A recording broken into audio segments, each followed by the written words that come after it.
was that this evening? Wonderful Mr. Eddie McKean!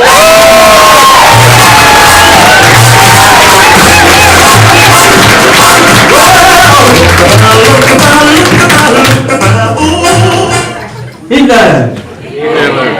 I've got a book as well. I bought it for £3. Bookshop. There you go. But no, it's about philosophy. This is what I'm going to be talking about. And I just want to know you the author's name there, Warburton. Fantastic. Not only does this guy bake fucking shit hot bread, he also writes about philosophy. I mean, that's just too much. Somebody said it could be a different one. I says, I don't think so. If you're that talented, you've just fucking got it all. No, it's not my set list down the back. Fuck off. Right, so, my name's Eddie. I'm an academic. It's been 12 months since I've done my last piece of research. Now, when you talk about philosophy, you know, day to day, it doesn't feature much, does it really? It doesn't really feature, you know, the world revolves, babies are born, people die, people wage war, Java sends out an update, people put cats in woolly bins, and philosophy it doesn't really feature. It doesn't, you know, the government doesn't have a philosophy department. Have you noticed that? Or maybe they do and they just haven't quite worked out yet if they actually exist.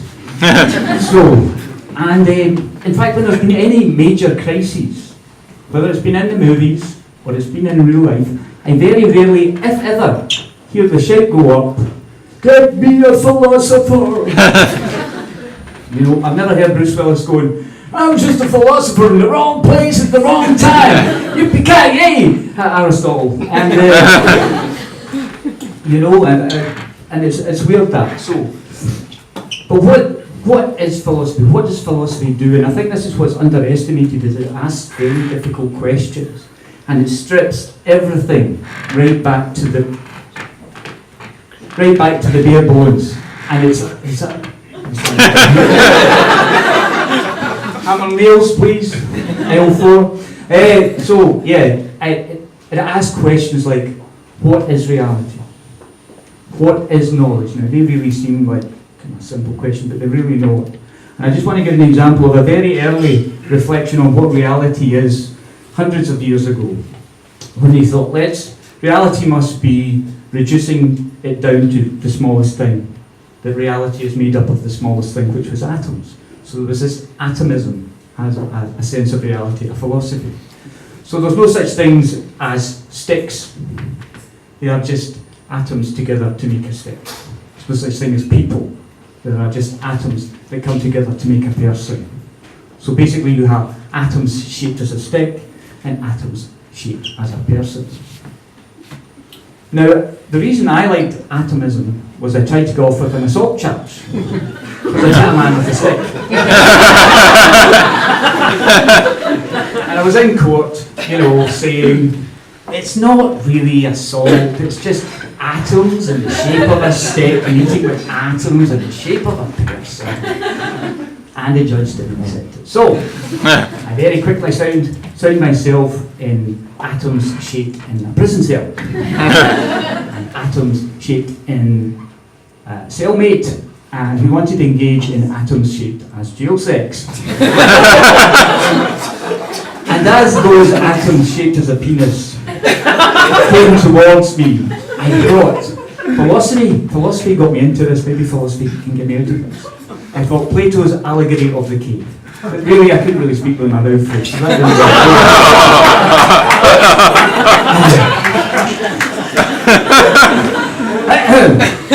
So, okay, I want to talk about the two main, because the real thing is I'm a researcher sometimes to keep my job, and,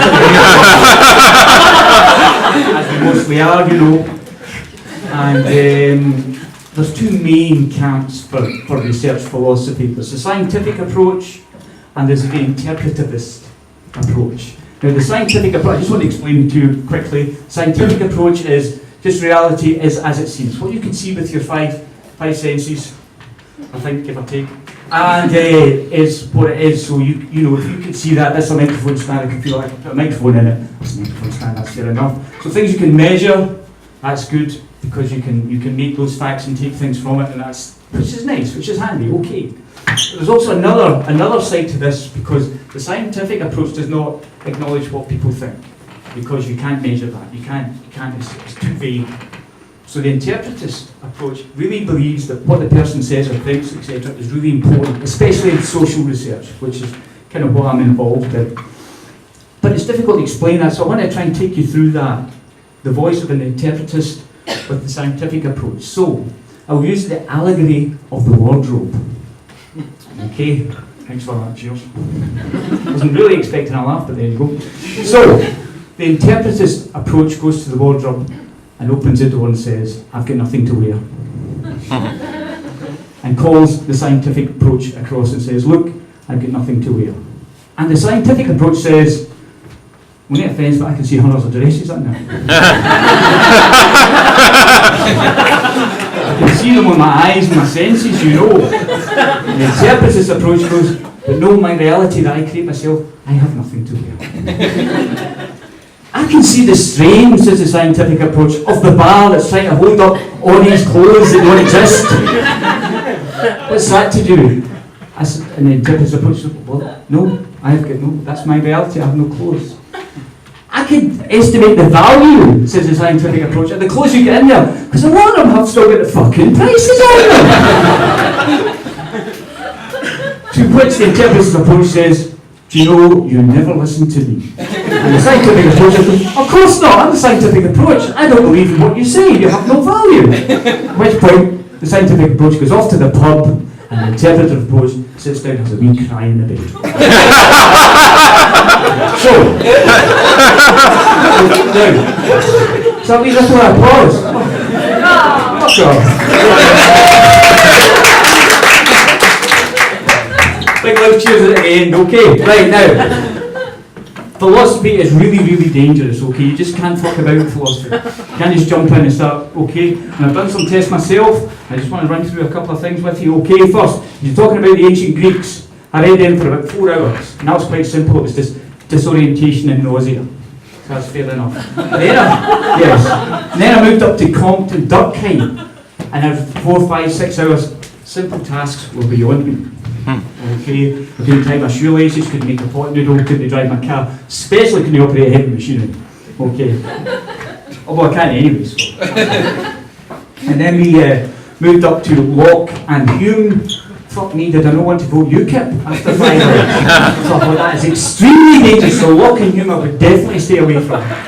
So anyway, and I'll not even talk on postmodernism because that would just blow your minds completely. But there were 2 main writers. There was Derrida and there was Foucault. And I remember being very proud coming home from university and talking to my dad. And he said, what did you do at university? And I said, Foucault. Oh, you must have done something, son. Okay, you've been absolutely great. Thank you very much.